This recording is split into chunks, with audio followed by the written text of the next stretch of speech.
Salut, c'est Trado. Voilà ma vidéo de mise à jour pour l'indice parisien. Bon, finalement, je ne vous aurais fait faux bon qu'une seule séance, celle du vendredi, et enfin celle du jeudi. Et finalement, le plus important, je crois, c'est le bilan de fin de semaine qui est très révélateur. Alors, tout d'abord, en journalier sur la séance de vendredi, on peut voir que eh bien, le bas du canal ocre a explosé après maintes et moult sollicitations, séance du 10, séance du 9, du 8, séance du 2 juin. Finalement, les baissiers ont pris le dessus et l'objectif baissier qui consistait à aller chercher d'une part le bas du canal ocre et puis le niveau suivant de retracement de Fibonacci à 75% a été rallié. Donc bravo aux baissiers qui ont osé tenter le coup, c'était bien dans cette direction qu'il fallait regarder.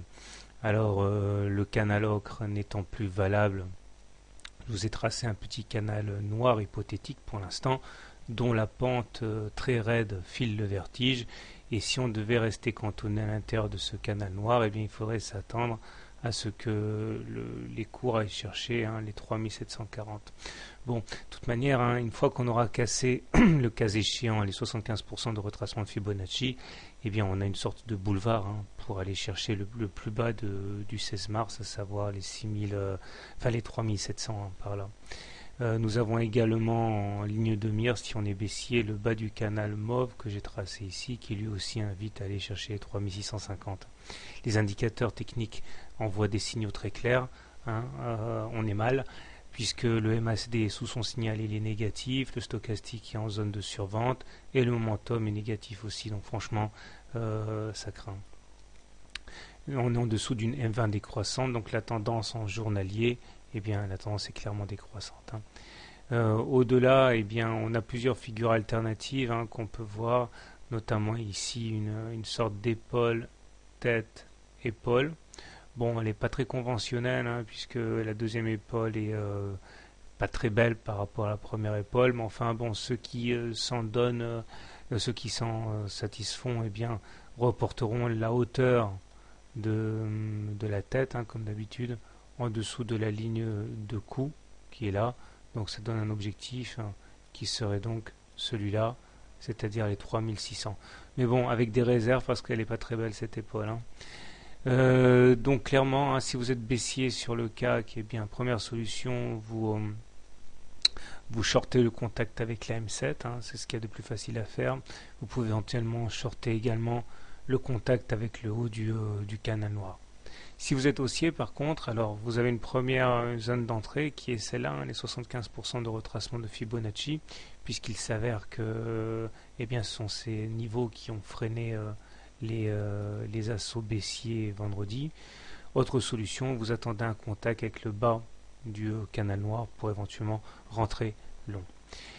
Alors maintenant du côté de l'hebdo, alors là par contre ça c'est un grand tournant, j'ai envie de dire, puisque cela faisait quand même depuis mai 2010 que nous avions la fourchette d'Andrews bleue là, qui soutenait les cours.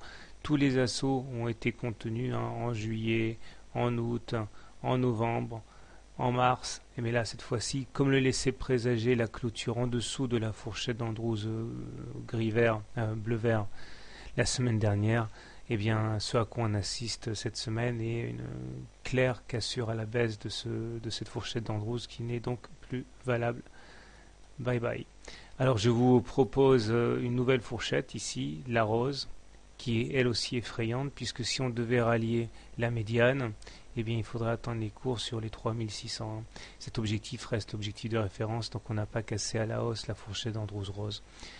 Comme on est en dessous d'une M20 décroissante, on est clairement en tendance baissière. Donc là, ça faisait longtemps que ce n'était pas arrivé quand même. On est en tendance baissière journalière, tendance baissière hebdomadaire. Et puis toujours, là j'ai reporté en noir le canal qui figure déjà en journalier, qui invite effectivement les cours à aller chercher les 3600 et quelques. Là par contre, sur cette figure, on peut également voir qu'il y a une potentielle figure en M qui se dessinerait là. Si on cassait la ligne des 3704, on aurait ici un double top qui entraînerait des objectifs à la baisse assez effrayants. On n'y est pas encore puisqu'on n'a pas encore cassé la ligne de cours qui est là. Alors, les indicateurs techniques très mal orientés aussi, avec un MACD sous son signal, un stochastique sous son signal, le momentum négatif. Alors, c'est pas aussi mauvais que sur le journalier, mais la tendance haussière est bien cassée pour l'instant. Voilà. Alors, si vous voulez acheter sur cette unité de temps, eh bien, soit vous attendez un contact avec le bas du canal noir, soit vous achetez maintenant, mais franchement c'est risqué. Si vous êtes baissier, vous pouvez tenter de shorter les contacts avec le haut de la fourchette d'Andrews-Ross, puisque l'objectif restera de rallier la médiane. Voilà, donc bonne soirée, bon trade, bon week-end et à demain.